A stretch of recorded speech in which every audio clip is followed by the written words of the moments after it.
అయిందేదో అయిపోయింది. 2024 ఎలాగూ వెళ్ళిపోయింది. మరి వచ్చే కొత్త ఏడాదైనా ఫ్లాపుల్లో ఉన్న ముద్దుగుమ్మలకి కలిసొస్తుందా?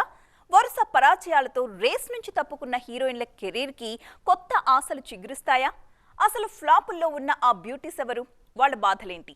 ఈ స్టోరీలో చూద్దాం. ఉప్పెన తర్వాత శామ్ సింగరాయ్ బంగారాజుతో హ్యాట్రిక్ అందుకున్న కృతి శెట్టికి ఆ తర్వాత డబుల్ హ్యాట్రిక్ ఫ్లాప్లు వచ్చాయి. వరుసగా వచ్చిన సినిమా వచ్చినట్లు ఫ్లాప్ అవుతూనే ఉంది. ప్రస్తుతం టాలీవుడ్ పై ఆశలు వదిలేసి తమిళ ఇండస్ట్రీ వైపు వెళ్లారు కృతి. కొత్త ఏడాది జాతకం మారుతుందని ఆశిస్తున్నారేమే. అలాగే పూజా హెగ్డే కూడా అంతే.